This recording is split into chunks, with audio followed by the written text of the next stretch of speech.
দেখতে দেখতে মেলা রোজায় চলে গেল, কারো মুখে বলে রুচি নাই। সেই জন্য আমি আবার এই যে চলে আসলাম মেলা কিছু রান্না করার জন্য।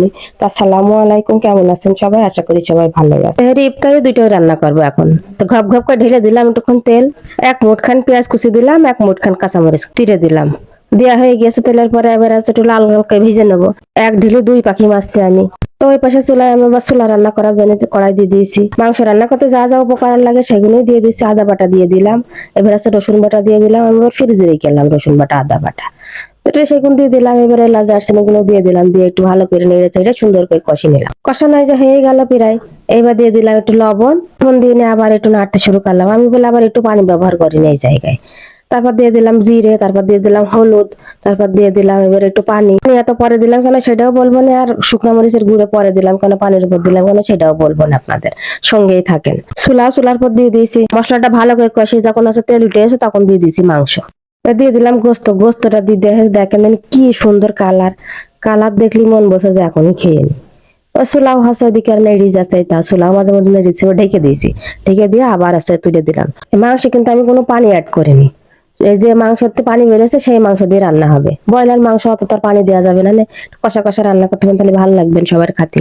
রোজা রমজান মাস বুঝতেই পাইছেন। তো ঢেকে দিলাম, ঢেকে দেওয়া চুলাও নেড়ে দিচ্ছি মাঝে মধ্যে। ঢেকে ঢেকে রান্না করলে খুব স্বাদ হয় সব জিনিসই। সব জিনিসই হইলো, এবার আছে দিয়ে দেবো আলু। আলু কার কার পছন্দ মাংসের ভিতরে অবশ্যই কমেন্টে জানাবেন। আমার তো সেই লাগে, আলু ছাড়া মাংস চলেই না, সেই রকম একটা জিনিস। মরিচটা পানির উপর দেওয়ার কারণ হচ্ছে যাতে কালারটা ফেড হয়ে না যায়, ভালো থাকে মাংসের কালারটা, সেই জন্য। শুকনো করার পর দিয়ে দিলাম চারটে এলাচ আর দারচিনি, এগুলো একটু হালকা করে ভেজে নেবো। তারপর দিয়ে দিলাম একটু জিরে সামান্য, দিয়ে নিয়ে বেশি ভাজলে আর পুড়ে যাবে না, অল্প একটুকুন ভেজে নিয়ে তুলে ফেললাম। তুলে ফেলার পরে আমি আবার আর একটা তরকারি রান্না করবো, সেই জন্য আবার তেল দিয়ে দিলাম। দেখতে থাকেন তাহলে বুঝতে পারবেন কি রান্না করবো। ঘপ ঘপ করে তেল ঢেলে নিয়ে দিয়ে দিলাম আছে পেঁয়াজ। পেঁয়াজটা একটু হালকা করে ভেজে নিয়ে দিয়ে দেবো আছে কাঁচামরিচ। কাঁচামরিচটা একটু ভাজা হয়ে গিয়েছে, তারপর দিয়ে দিলাম এই যে আদা রসুন বাটা। আদা ছাড়া তো চলেই না, সেই রকম একটা ভাব হয়ে গিয়েছে। যারা আদার দাম সস্তা ছিল সেরা আদাও মেলা কোন কিনে রাখিস। আদা খালি বলে উপকারও আছে, সেই জন্য আরো বেশি করে কিনেছি। তো জিরে দিয়ে দিলাম, জিরে গুঁড়ো, লবণ দেওয়া দিয়ে দিলাম। লবণটা দিয়ে হালকা পাল্টা নেড়ে এবার মনে করছেন ঘপ ঘপ করে এক ঘড়া পানি দিয়ে দিলাম না, অল্প একটুকুন পানি দিলাম ঘড়ায় কেটেই। সেটুকুন নেড়ে নিলাম, নেড়ে নেওয়ার পরে পানিটা একটু হালকা হালকা তেল দুটি আসলি এবার শুকনো মরিচের গুঁড়োটা দিয়ে দিলাম। আপনাদের তো মাঝে বললাম আমি কিসের জন্য আমি শুকনো মরিচটা আসছে এরকম সময় দিই। এবার দিয়ে দিলাম সিদ্ধ করা আলুগুলো। আলুগুলো দিয়ে দেওয়া হয়ে গেছে। এখন আছে ভালো করে নেড়ে নিচ্ছি মশলার সাথে। সিদ্ধ করার পর আমি আবার কুচি কুচি করে কেটে নিয়েছি, যাতে ঘন্টা করতে কষ্ট না হয়। রোজা রয়েছে একটু ব্যথা লাগবে হাতে, সেই জন্য ভালো মতো কষাই নিয়ে দিয়ে দিলাম এক গাবলা পানি। দিয়ে দেওয়া হয়ে গেছে, এবার ফুটার জন্য অপেক্ষা করছি। তো আলুটাও ফুটে যাক, ওদিকে আমার মাংসটাও হতে থাকছে।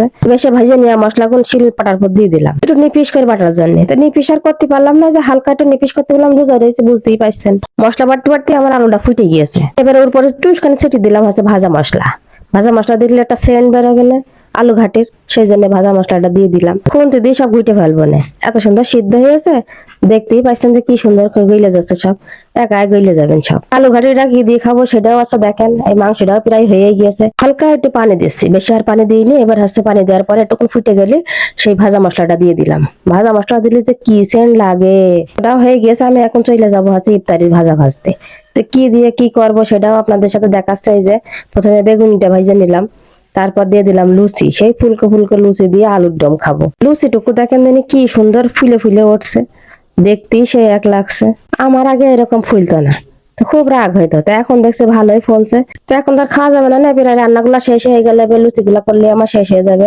তো আমার এই আয়োজন গুলা কেরাম লাগলো অবশ্যই কমেন্টে জানাবেন। আর ভালো থাকবেন সবাই, আর আমার জন্য দোয়া করবেন, আমার পরিবারের জন্য দোয়া করবেন। আজকে এই পর্যন্ত, আল্লাহ হাফেজ, ভালো থাকবেন সবাই।